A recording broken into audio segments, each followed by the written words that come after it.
Next movement we're going to look at is Romanticism. Romanticism is a type of art movement where things look pretty real, but the focus is on mostly outdoorsy sorts of things. So you're going from inside to outside, and a lot of emotion, a lot of passion, a lot of movement. So I want to take a look at a painting by Delacroix, and I love that name, Delacroix. This is Delacroix's Horse Frightened by Lightning. It's a good title because it's a horse that looks like it's been frightened by lightning. But look at the way that the horse is moving. It's twisted. There's a lot of emotion in there. There's a lot of fear. The horse is just reared up on its back legs and just ready to bolt. Well, because there was a bolt of lightning, I guess. Makes sense. So there's going to be a lot of action. There's going to be a lot of passion going on in there. The horse is going to be twisting. Take your time. Do it in pencil if you need to. And if you don't have time to finish it off, save it for later. Put the marker down in the coloring that you want later on. Here's the ear. Right there, just like that. Pretty simple so far. Now, I'm going to put a little line, not at the end of the ear, on an angle, a diagonal, just like that. Now I'm going to put a rainbow bump. This is where the eye is going to go. Here's a little rainbow bump right there. And once you're done with that rainbow bump where the eye is going to go, and I'll tell you what, I will actually put the football-shaped eye right there now. There's the football-shaped eye, and I'll put a little trail in the back of the eye too.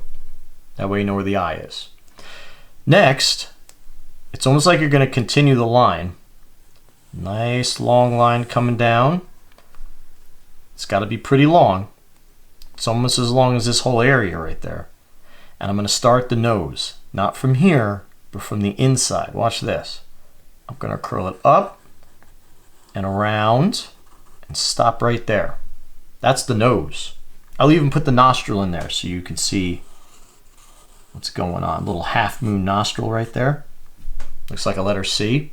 Now you're going to make a big C for the mouth. It's going to be an open mouth. Here comes a big C right there, and I'm going to stop there. I don't want to go too far out. I stopped underneath the edge of the nostril right there.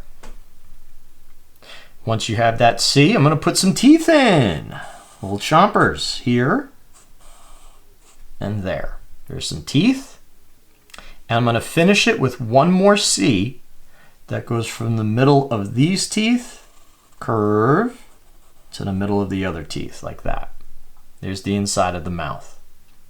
Now, for down here, there's going to be two layers of the chin. The first layer is going to bump out and come back. There's the first layer. And then the second layer isn't going to come here. It's going to be a little underneath. And it's going to bump out and all the way up to here. This is the bottom of the mouth right here. There's the chin. So the next line I'm going to do is a line that's going to start moving towards the jaw. Just a diagonal line going like that. That's not very long. Not very long at all. And now I'm going to make the jaw. And it's going to hook all the way up and around like this. Nice big jaw. And I'm going to skip and make a continuation of the jaw right there. I want to break it like that.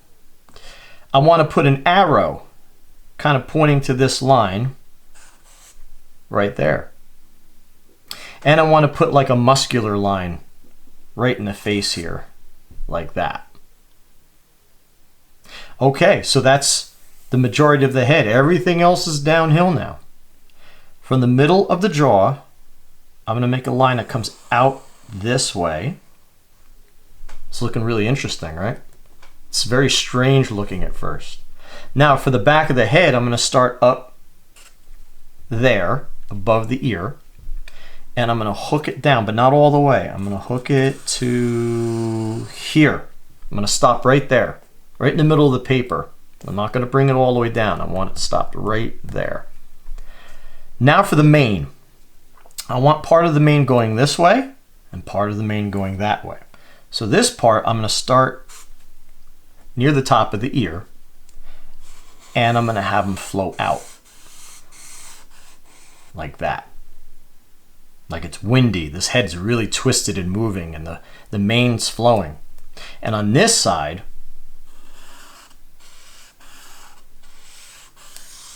really a lot of movement right there, right?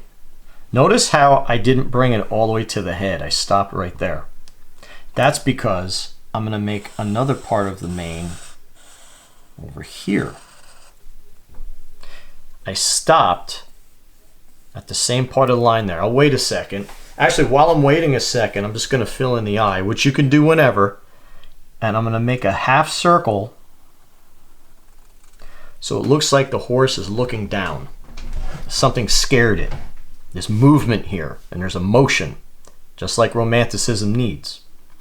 So for the last part, this part of the mane right here is going to swing over this way, like that. Now that horse looks like it's moving. And this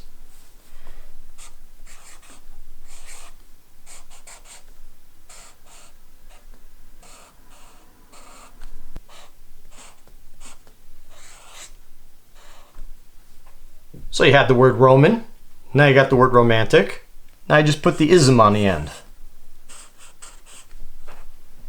Romanticism. Ooh, there you go. That way you can see it a bit more. You guys can fill that in. So that painting by Delacroix was done in the 1820s.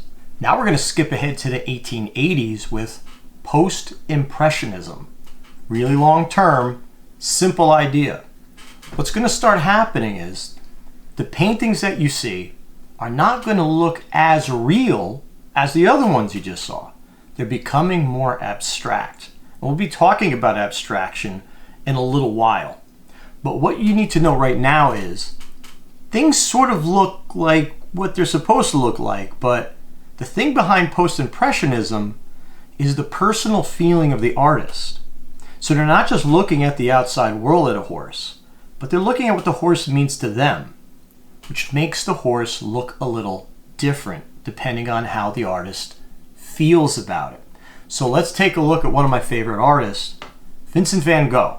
Here's Van Gogh's painting of a horse. It's pretty basic. There's not even a lot of details in it. Can't see the eye, really can't see the hairs of the animal. I don't even really know what he's walking on or he's walking in front of. But I want to turn to the Starry Night painting that you guys are probably very well aware of. All those swirls in the sky. That's a very personal painting. Stars and light do not act like that. He was trying to search something within himself when he was painting this. Something magical, something mystical, something from the heavens, something that's not really that you could see in this world, something beyond. So this next horse we're going to make is going to have a little more of a personal feel to it, and a colorful feel too, because with post-impressionists or impressionist painters, they use a lot of color. For post-impressionism, we don't really need to worry about the horse looking super exactly like a horse. It's really about the color. So I'm going to start with the ear. This one I'm going to hook a little bit. And I'm going to start making the head now. A little bump there. Bring that mouth around. Here's a bump. Here comes the jaw. Whee! Right there. And the back of the head where the mane is, what I'm going to do instead is I'm just going to make it flow. And then bring it out like that. Underneath here, underneath the ear and underneath the jaw right here. I'm going to start the body right here. Done. Horse. Don't need anything else really other than the color. Lots of color. And for me to color this, what I'm going to do is try to keep the colors friendly. Try to keep them the same. Blue, purple, I have another type of blue, and also have that turquoise. this is a nice family right here. They're all kind of getting along. This really wouldn't get along. It's really not next to any other colors on the color wheel. So I'm going to take these markers and I'm going to start really coloring this in swirls. Right? So maybe over here where the nose is, I'm going to start making swirls in here. Just this one section right there. Now I'm going to go and I'm going to take turquoise and start a new one over here. You could do, I did a little bit of a spiral in there. You could start that off. That'd be cool. And I'm going to do one more. I'm going to go with the purple. Maybe over here. I'm picking random spots. Just a couple spots where I can start these swirls going on, like Van Gogh in the Starry Night. Like the stars in the sky. You know what? I think I'm going to take this darker blue. I'm going to put one more right here.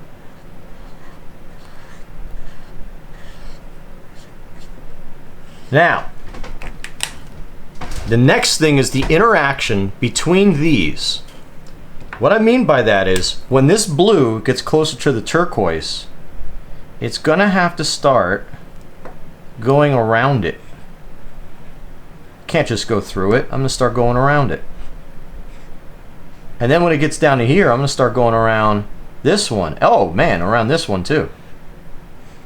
See what I did with those curves? Anytime I hit something, whoa, we got to go that way. Can't go through it, have to go around it.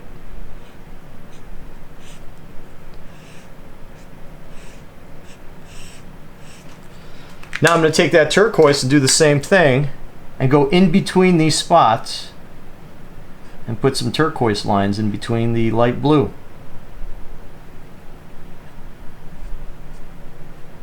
If it touches, it's okay. Not a problem. Happy accidents, always welcome. Start to go around this way. Let's get some around that purple. And as you see, like as I'm going around, I'm not completely filling it in with the turquoise because I know I want to go around with my other two colors that I have left too. Like that purple. I'm going to start bringing that purple in different spots now too. Bring that purple up this way. So it becomes very colorful where you can see the horse, but really what's going on is the color. The colors look interesting. The colors look more interesting than the horse. It's like I'm just using the horse to have a chance to make these wonderful colors come out. All right, Mr. Blue. Let's get Mr. Blue in there. Any spots I have left, I'm going to push some of that blue in. Now, if you really want to take it to another level, you could start putting colors in there. Van Gogh used that little bit of orange. If you want to try that out, see how that works, go right ahead. And also, you've got all these outside spaces too. You could just start filling this in with other colors too. I'm using orange because I know orange and blue are opposites and they bounce off each other really nicely. And let's find a friend of orange. Let's get red. Maybe we can't see that entire spiral right there.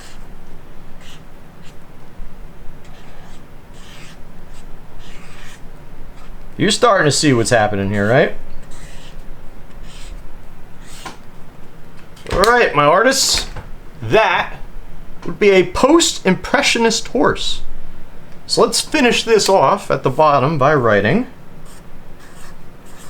Post-Impressionism. And I'll keep that on there for a little bit. That's one long word right there. What we got? 1, 2, 3, 4, 5, 6, 7, 8, 9, 10, 11, 12. 13 letters. And a bonus 4 for 17 letters? That's a big word. That is a big word, son. And now we come to Cubism. This is where things start to get a little different. Remember I talked about abstraction before. Well, things are really going to become more abstract. So what is abstract? Something that's abstract is like, let's say we take the horse and we don't want it really to look exactly like a horse. We want to break it down into its simplest shapes. So an artist who wants to paint it abstractly would use shapes, lines, different types of forms, and break the horse down into simpler and simpler details. So let's take a look at Pablo Picasso's horse and see how that plays out as you look at it. Okay, there's Pablo Picasso's horse head from 1962. That is a very interesting looking horse. But start to take a look at what's happening there. There's different shapes going on. He took the shapes of the eyes and really kind of stretched them out. Took the shapes of the nose and really stretched them out. Like there's lines in there that don't belong and shading in there that looks confusing. He's really not interested in what the horse looks like exactly. Why would you want to? There's cameras for that. You could take photos of a horse. What he's more interested in is the shapes, the way the shadows fall, the angles. He wants the horse to look flat. Okay, let's make a horse head in the Cubism style. This ought to be interesting. So for Cubism, it's all breaking down the picture into shapes. Crazy shapes. You're gonna take that horse and we're gonna break this horse down into weird shapes. So for the ear, man, you know what shape that ear is gonna be. Come on. Triangle, that's right. So simple triangle right at the top. Now the other ear, I don't want it to be like this and look the same. This ear is gonna go point over here in this direction. One's going that way, one's going that way. And for the top of the head, we stop right there. And I'm gonna extend this ear down to there. There's the ears. One's going up, one's going that way. All right, let's start the rest of this face. Oh, this is gonna get interesting, guys. So for the face, see the in between this ear right here? I'm gonna put a line coming straight down here. And in between that ear right there, I'm gonna put a line coming straight down there. Now notice I didn't touch the ear or any of the black lines. Okay, it looks like angry eyebrows. From here, I'm gonna make two lines going way down to where the face is. This is how long my horse's face is gonna be. I want it to be pretty long. And the cool thing about Cubism is this could be like crazy long, and it doesn't matter. It's Cubism. It's about the shapes. Different lengths is fine. You can make them all sorts of different lengths. Let's close that off, almost making a rectangle. And on the corner of each of this rectangle that I just made, I'm gonna put a square. Here's a square here, and here's a square over here. What's that? Those are the nostrils of the horse's face. That's the nose. They're squares. We're gonna break down these shapes. I'm gonna come back up to the ear now. And what I'm gonna do up here is have a line sticking out this way. And over here on this side of the ear, I'm gonna have a line coming out that way. Kind of tilting out. And this is gonna shape the rest of the head from here to here. I'm gonna connect that. And from here to here. Don't make it on the top here, make it over on the side. This is the head forming now. Notice how the head doesn't look equal. Awesome. Not equal is good. You don't want it to be the same, you want it to look different. So for the mouth right here, I'm gonna force the mouth in. So I'm gonna just make some weird shape right there for the mouth. Look at that, it's just a block. It's just a block. You could do no wrong for this project as long as there's shapes like this with jagged edges. Now I'm gonna make the eye. Oh boy. Let's make a square looking thing right there. And let's put like a giant, just a crazy giant eye right in there. Wow, that's a big eye. This side, this eye is not gonna look the same as that side. It's Cubism. So I'm gonna make an upside down ice cream cone. Right there. And I'm gonna put a circle right in the middle of it. Look how different those eyes look. That is strange. One eye is going to have an eyebrow. One eye's not. You want to make a mouth? You can put a mouth there if you want. You can put. I could just make a mouth. There's my mouth right there. Now for the neck, I'm going to make this look slightly three-dimensional. So starting here, I'm going to follow this up on an angle. Make a line connect straight up to there. Then I'm going to change the direction a little bit and make a line going straight up to nothing right there. This is part of the head and the neck. Now for the rest of the neck, I could go right in here and go, whee, there's the neck right there. And over here, and I don't even need a line, but I'll make one. There's the neck right there. Very clunky looking, lots of crazy edges. Now for the mane, triangles all the way down, and maybe one right in the middle right there.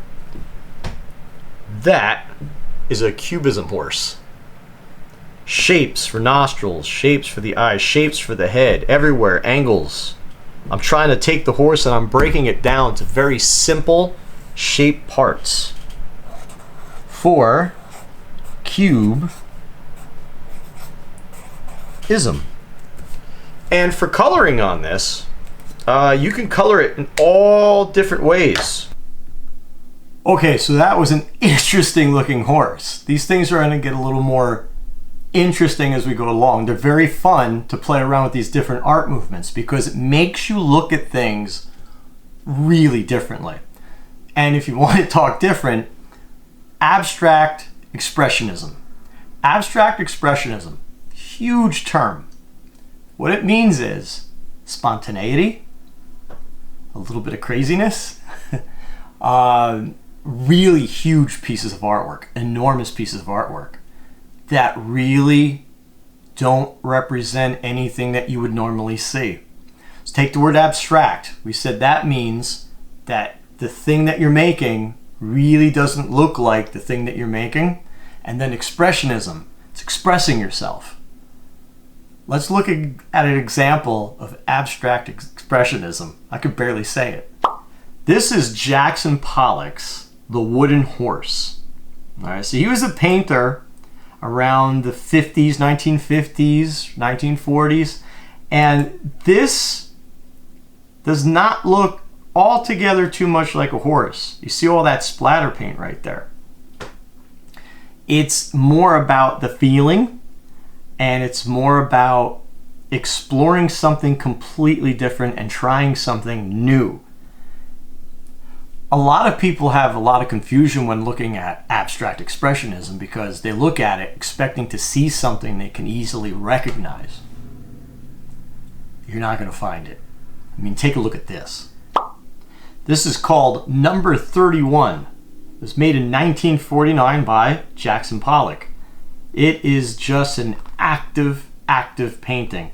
You can imagine how he swung his arm and his hand around to get all those crazy paint splashes and lines. We're gonna make a horse head in the style of abstract expressionism. This is an interesting one. If you have colors, crayons, colored pencils, markers, you want to pick sort of a light color. Stay away from dark purple, dark blue, brown, black. A nice brighter color. I wouldn't do yellow though. That would be way too bright of a color. You kind of want to see it a little bit. So orange, red, light green, light blue, light purple. That's good. If you just have a pencil, I'm going to talk you through it. Let's make this ear. If you have a pencil, you're going to push down hard with a pencil. All right? So if you have a pencil, you make this ear, really push down hard. You want a nice dark line. If you have a marker, no reason to push. Just, use the marker normally. So there's my ear. I'm going to start the top of the head, like a little bump where the eye is right there. Here comes the nose and the mouth, little bump down here. And let's get that jaw in there. Nice shape. Where the bump is for the eye, I'm going to put a little line here and put a little football eye right in there. Maybe even put a little bit of a circle in there too for the eye. And a nostril. Little teardrop nostril right there. Good so far. Neck. Coming out from the bottom of the jaw. Neck. Mane. Let's put a little tuft of hair, my little artist, right up there. And on the back of the ear, let's do the rest of the mane. Nothing too sharp. That's pretty good right there. Abstract Expressionism. So if you use the pencil for this, just the pencil, all these lines should have been pushed down hard.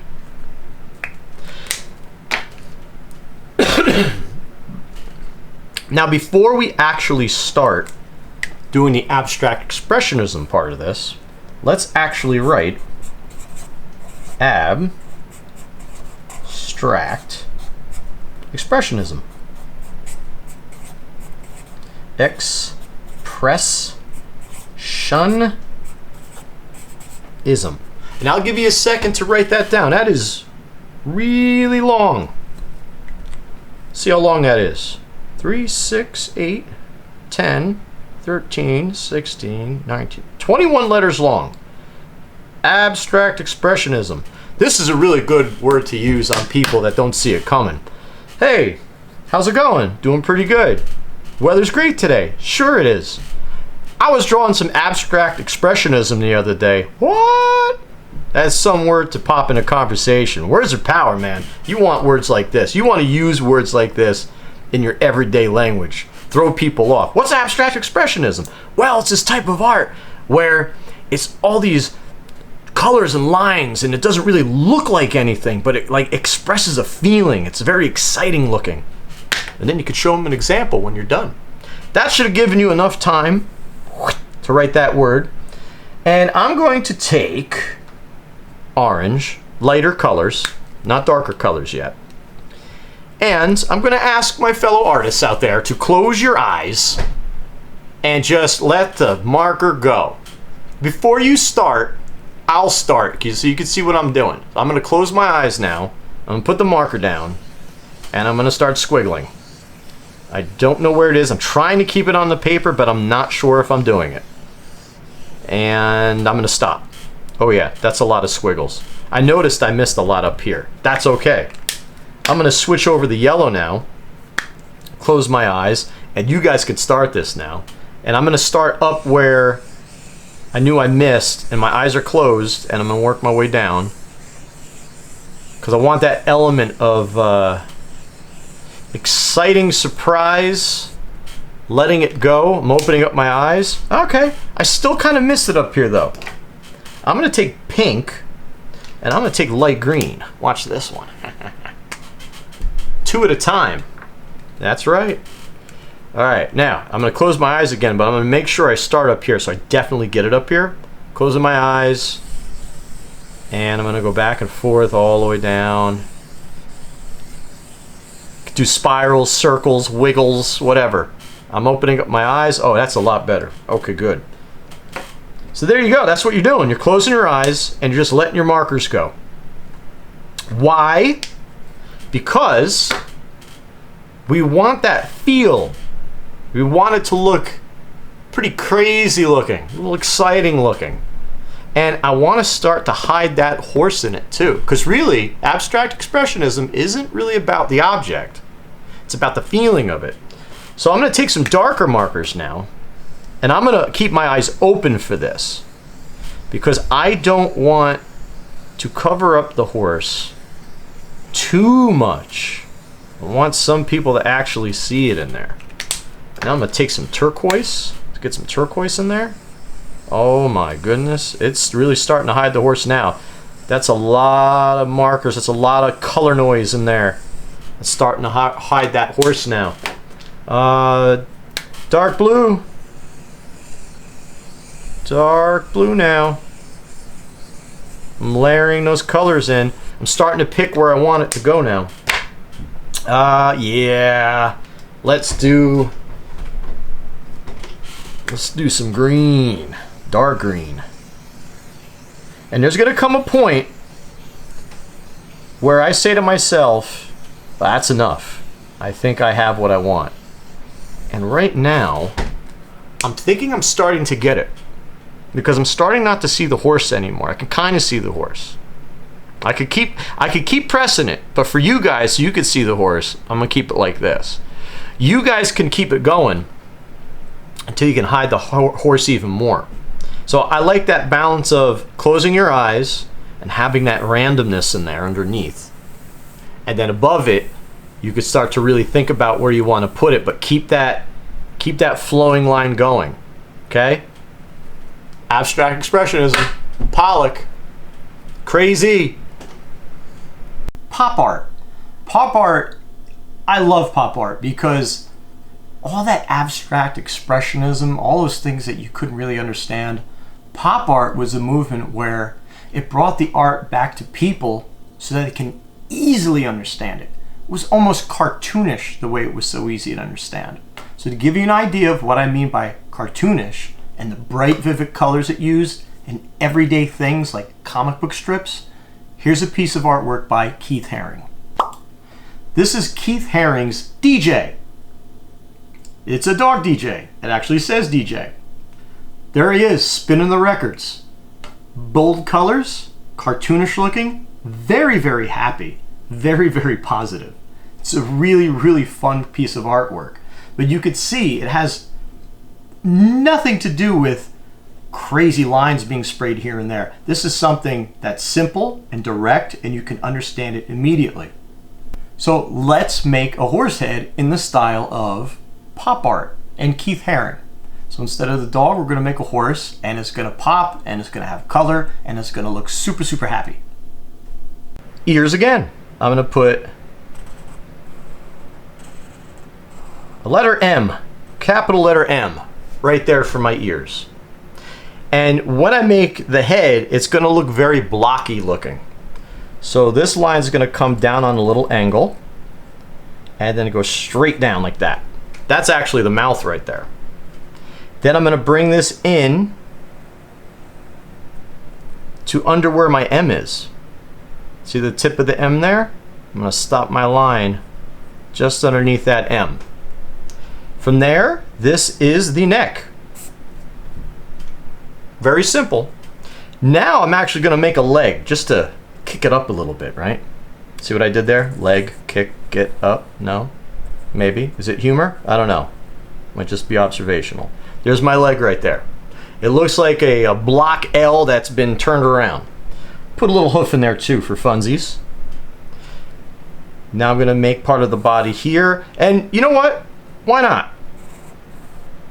Let's put the extra hoof in there. There's the other leg. I'm going to go back to the top now. I'm going to make the back of the neck come down. And there's the back. I'm not going to make the whole horse. I don't really need to. I already have the idea of it. Now I'm going to make a really funky looking mane right here.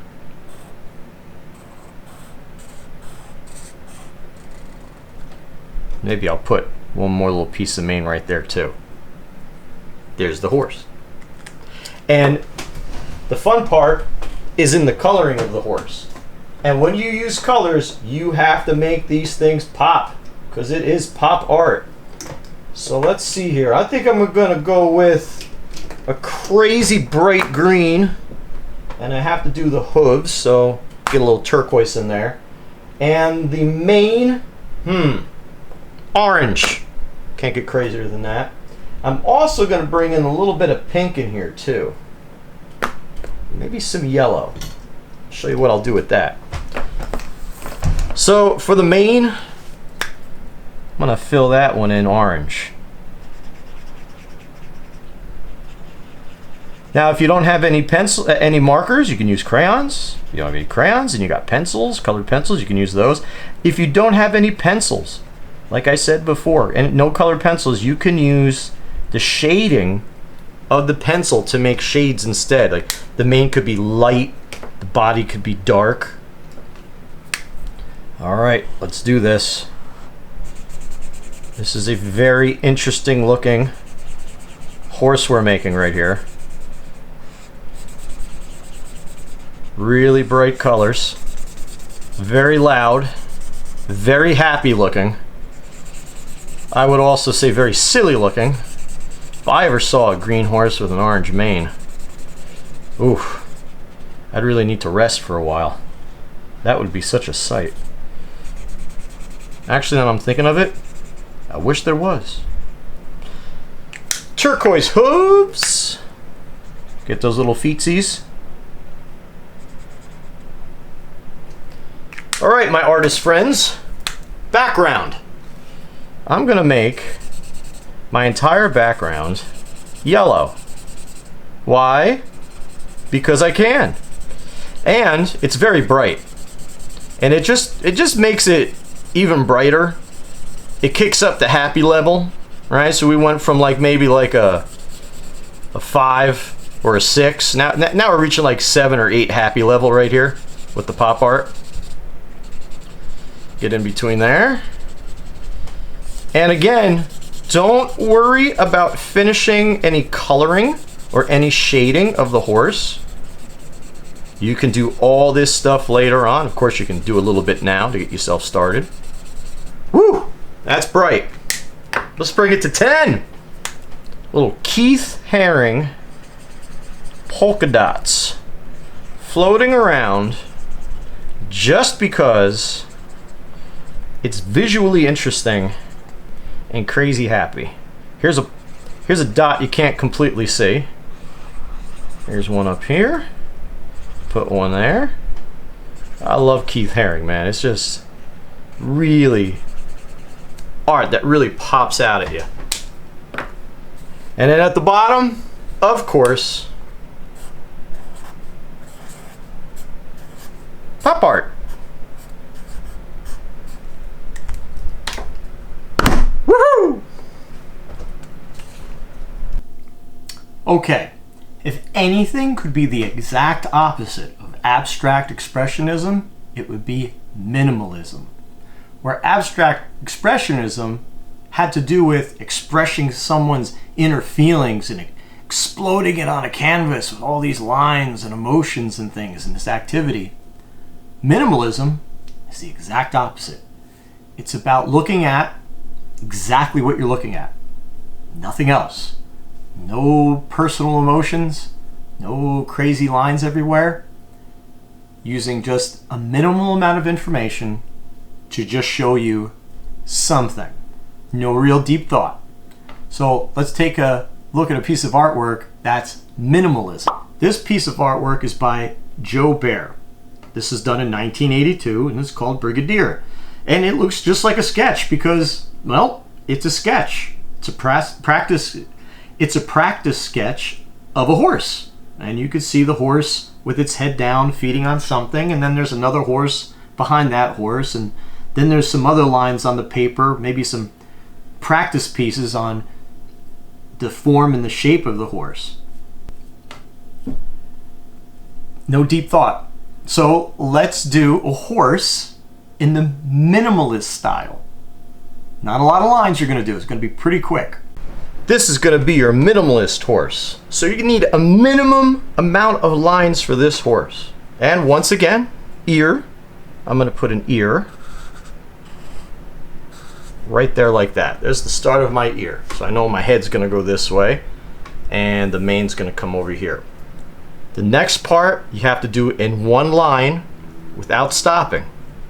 Start at the bottom of the ear, come down on an angle, that little dip for the eye, curl in for the mouth, and that's it. That's all you need. Done. Now you have to do the jaw, but it's not connected. The jaw, I'm going to know where the jaw is because of this. Where the ear connects to the head, on an angle going this way, I'm going to put a little dot right there. That's going to be the start of my jaw. And in one line, I'm going to start from there. I'm going to come down and in. That's my jaw. That's it. That's my horse head. Minimalist. Minimum amount of lines. Now I'm going to do the mane. Starting from this ear right here, I'm going to do a big swoop of a mane that comes in a curve, like a kind of like a letter C. That's the mane. Maybe one more short line. Just above it, That's a minimalist horse. Minimum amount of lines. I'm gonna write Minimalism. That's my minimalism horse. That's your minimalism horse. Mini. This last art movement has been a movement that's been around for a while, and it's called environmental art. And the artist I want to concentrate on is one of my favorite artists. Her name is Shekiah Booker. Shekiah Booker, right now, from the 1990s to right now, she's still making this artwork. She uses rubber tires in her artwork. And it might sound strange at first, but she's responding to what she sees around her. I mean, you walk around New Jersey, you are going to see cars. You will see roads. There are a lot of cars, and there are a lot of roads in New Jersey. Let's take a look at one of her pieces of art. Here's one of her pieces of artwork. This is all made of rubber tires. And she's able to cut it and shape it to make it look like it's flowing. This one in particular, with the added little pipes that are coming out of it, it really reminds me of a horse. I mean, if you look, there's a couple legs sticking out over on the right side, and what looks like a tail all the way on the bottom. It looks like a horse that's kind of like rearing up. Now, was she making a horse? Probably not, but it's an interesting idea because a horse is transportation, and, well, tires are transportation, and combining the two together, especially when you think of the word horsepower and a car's engine, kind of comes together. Here's another sculpture that she did, and that's her right there standing in front of it. It's beautiful. I mean, she took tires and cut them and shaped them, and it's not just one type of tire. Each tire, depending on how thick or thin it is, can be moved in a different type of way. It's almost like using different paints. Like I'm going to use red over here or blue over here. She's going to use a thicker tire for this side and a thinner tire for that side. Oh, and the added fact, she's born in Newark, New Jersey. She is a New Jersey native. So let's take a look at our next horse and see how we can change it into environmental art using something that could be discarded or something that's man-made around and turn it into a piece of artwork. First things first for environmental art. We need to make the horse first. So I'm just going to make the outline of the horse. And just like always, I'm going to start with that ear. Bring down that head, that little bump for the eye. Here comes the mouth and the nose. Little bump on the bottom. Straighten it out. Bring it around for the jaw right there. Here comes the neck. And then on this side, maybe a little bit of a mane over here. And then we'll have the mane come down this way. And I could even put the a separation between the head and the mane right there. Okay, don't need an eye, just the outline only. Now the next thing you do is you have to find something that you throw out a lot. And I tend to throw out a lot of pizza boxes. So for you, could be anything. Find something that you throw out quite a bit. And with the pizza box that I had, I was able to cut out little pieces of the pizza box in different colors. It had a red side, it had a white side, and there was a part of the box that had black too. So I'm going to use that to my advantage. So what I'm going to do next is I'm going to take some glue and make this into environmental art. Actually, before I start that, probably the smart thing to do would be to label it first. Environmental art. Right along the bottom right there. And I'll keep that right there while I take this glue and start to fill in my horse with glue. And I think what I'll do is just the body of the horse and not the mane. I'll just stick to the body first. And I'm just lightly squeezing it out. You can use a brush. You could use your finger if you are so inclined. And I'm going to make my horse red. So I'm just going to start laying in all of these red pieces that I made inside that horse. And it's kind of like a puzzle piece without knowing where the pieces go. Cat, you just got your tail in the glue, my friend. Oh my goodness. There we go. And put some right there. And you're going to get to a point where it's going to be like almost impossible to put the pieces in anymore because all the sections are different sizes. And you can overlap. Just overlap at that point if you want. For this part of the video, I'm going to skip ahead with all the gluing and piecing I'm putting together. But you guys have incredible amount of time after this video is done to continue your gluing. So I'm just going to show you my finished piece near the end. And I'd like you guys to continue with your piece. You know, again, I'm doing this and you're watching it on TV, but once you get this, once you get the idea, the concept of what you're doing, you don't need to wait for me. You don't need to watch this and try to complete it right now. You could take your own time and do this. All right, so now that that's all done, I have all these little black pieces right here. I can use this for like eyes, the nostrils and things like that. Maybe the eye goes somewhere around here. Oh, that's kind of cool. Yep.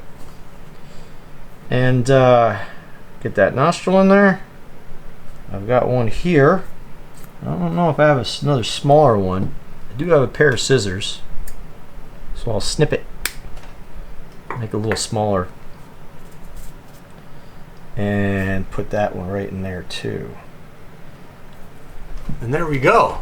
There's the environmental art piece with a cat tail and a pizza box. Let's take all this stuff away. Woohoo! Well, kids, I hope you had a great time taking a little walk down the art movement way.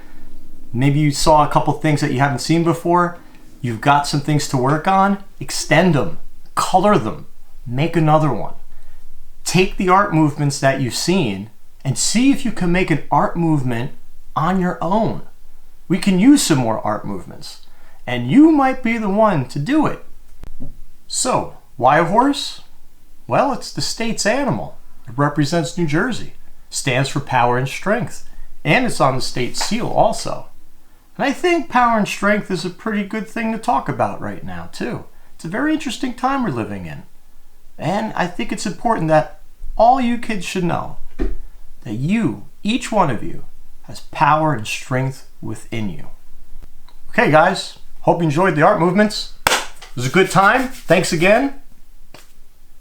Till next time.